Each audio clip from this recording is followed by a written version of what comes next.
Hi అండి, welcome back to my channel స్ఫూర్తి styles. నేను ఇవాళ ఒక ఇంట్రెస్టింగ్ వీడియో అయితే మీతో షేర్ చేసుకుందాం అనుకుంటున్నాను.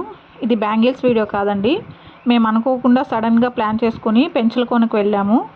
అక్కడ మేము ఎలా ఎంజాయ్ చేసాము, మా ఎక్స్పీరియన్సెస్ ఏంటి అనేది మీతో షేర్ చేసుకుంటున్నాను. ఫ్రైడే మార్నింగ్ అనుకోకుండా సడన్గా 6 o'clockకి మా హస్బెండ్ చెప్పారు, నేను నెల్లూరుకి వెళ్తున్నాను, నాకు వేరే వర్క్ ఉంది అని. మేము నెక్స్ట్ మంత్ ట్రాన్స్ఫర్ అయ్యి కర్నూలుకి వెళ్ళిపోతున్నాము.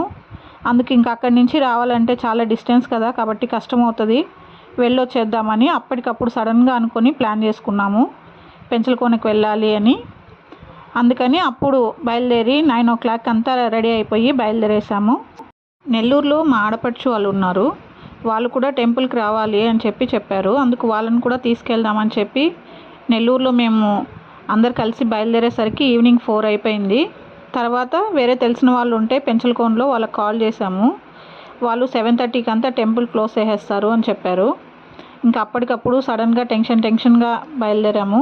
అంటే 7:30కి రీచ్ అవ్వగలమో లేదో, రూట్ ఐడియా లేదు కదా మనకేమి అని చెప్పి. ఒక 30 kilometers ముందు వరకు మా జర్నీ అయితే చాలా హ్యాపీగా జరిగింది. పిల్లలు కూడా బాగా ఎంజాయ్ చేస్తూ సాంగ్స్ పెట్టుకొని బాగా ఎంజాయ్ చేస్తూ వచ్చారు. బట్ 30 kilometers దగ్గర మేము గూగుల్ మ్యాప్స్ని నమ్ముకొని చాలా ప్రాబ్లం ఫేస్ చేసాము. 30 kilometersలో రైట్లో ఒక రోడ్ చూపించింది, అది డీప్ ఫారెస్ట్ అండి. ఫారెస్ట్ రూట్లోకి వెళ్ళిపోయాము. ఫస్ట్లోనే మా హస్బెండ్ ఏమో డౌట్గానే అంటున్నారు, ఆ రూట్ చూసి టెంపుల్కి ఇంత ఘోరంగా ఉండదే రోడ్డు, నాకెందుకో డౌట్గా ఉంది అన్నారు. కానీ నేనే ఇంకా మ్యాప్ చూపిస్తుంది కదా, పద అని చెప్పి టైం అయిపోతుందని తొందర పెట్టాను. దాంతో దగ్గర ఒక 10 kilometers చాలా ఇబ్బంది పడ్డాము డీప్ ఫారెస్ట్లో. తర్వాత ఒక 5 kilometers వరకు ఎవ్వరు కనపడలేదు. 5 kilometers తర్వాత వేరే వాళ్ళని అడిగితే అప్పుడు వాళ్ళు చెప్పారు, ఒక 5 kilometers వెళ్తే మళ్ళీ రోడ్ బాగుంటుంది, మీకేం ఇబ్బంది లేదు, స్లోగా వెళ్ళండి అని చెప్పారు. సరే అని చెప్పి ఇంకా దేవుడి మీదే భారం వేసి ఎలాగోలా చేరుకున్నాము. 7కి వెళ్ళాం టెంపుల్కి. అయితే దర్శనం అవడానికి ఒక 1/2 hour టైం పట్టింది. అక్కడికి వెళ్ళి చూశాక తెలిసింది మాకు ఆ రోజు పౌర్ణమి అని. పౌర్ణమి పూజ అంతా చేస్తున్నారు, చాలా బాగా జరుగుతుంది.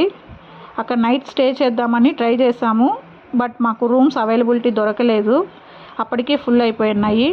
అందుకే ఇంక చేసేదేం లేక నైట్ 9 o'clockకి రిటర్న్ బయలుదేరి 11:30కి నెల్లూరు రీచ్ అయిపోయాము. ఈ వీడియో కనుక మీకు నచ్చితే లైక్ చేయండి. Thank you for watching this video.